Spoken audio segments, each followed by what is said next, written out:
ছোট দিনের উদ্ভিদ এবং দীর্ঘদিনের উদ্ভিদের মধ্যে পার্থক্য কি? উদাহরণ সহ ব্যাখ্যা করো।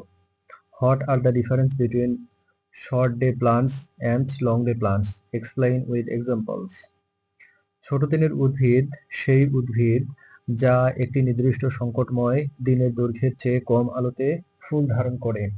Short day plants are those plants that flower when the day length is shorter than a specific critical day length. উদাহরণস্বরূপ ক্রিস্যান্থেমাম এবং সয়াবিন ছোট দিনের উদ্ভিদ। For example, chrysanthemum and soybean are short day plants. অন্যদিকে দীর্ঘদিনের উদ্ভিদ long day plants সেই উদ্ভিদ যা একটি নির্দিষ্ট সংকটময় দিনের দৈর্ঘ্যের চেয়ে বেশি আলোতে ফুল ধারণ করে। On the other hand, long day plants are those plants that flower when the day length is longer than a specific critical day length. উদাহরণস্বরূপ ওট, মূলা এবং স্পিনাচ দীর্ঘদিনের উদ্ভিদ। For example, oat, radish and spinach are long day plants. প্রধান পার্থক্য হলো তাদের ফুল ধারণের জন্য প্রয়োজনীয় আলোর সময়কাল। The main difference is the duration of light required for their flowering. উদ্ভিদের ফুল ফোটার ওপর আলোর গুণগত মান কিভাবে প্রভাব ফেলে?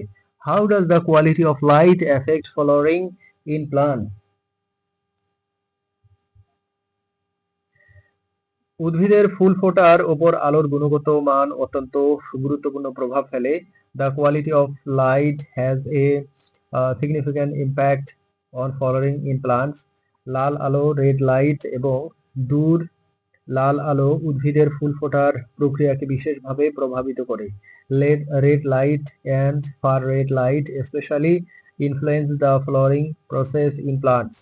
ফাইটোক্রোম নামক রঞ্জক এই আলোক রশ্মিগুলোকে শোষণ করে এবং ফুল ফোটার সংকেত প্রদান করে।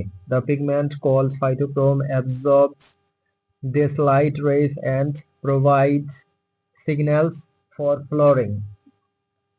লাল আলো সাধারণত ফুল ফোটাতে উৎসাহিত করে, যেখানে দূর লাল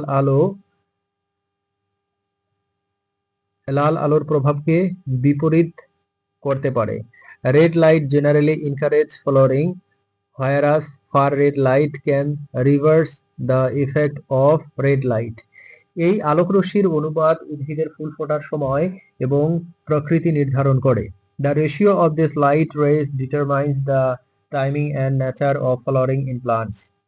উদ্ভিদের জীবনে ভার্নালাইজেশনের গুরুত্ব আলোচনা করো। ভার্নালাইজেশন কিভাবে কৃষিতে সাহায্য করে? Discuss the importance of vernalization in the life of plants. How does vernalization helps in agriculture?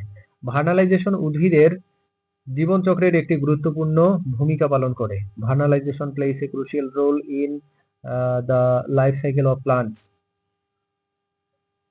এটি উদ্ভিদকে শীতকালীন অবস্থা পার করে দ্রুত ফুল ধরতে সাহায্য করে, যা প্রজনন এবং বংশবৃদ্ধির জন্য অপরিহার্য।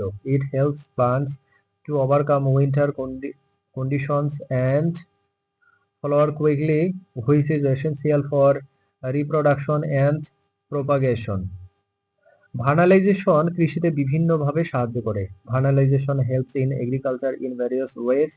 এটি শীতকালীন শস্যের ফলন বাড়াতে সাহায্য করে এবং ফসলকে নির্দিষ্ট সময়ে সংগ্রহ করতে সহায়তা করে।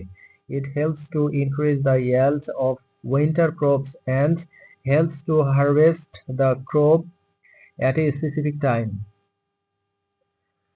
ভার্নালাইজেশনের মাধ্যমে কৃষকরা তাদের ফসল উৎপাদন পরিকল্পনা আরো ভালোভাবে করতে পারেন। Through vernalization farmers can better plant their crop production. এছাড়াও এটি বিভিন্ন উদ্ভিদের জাত উন্নয়নেও সাহায্য করে। In addition, it also helps in the development of different plant varieties.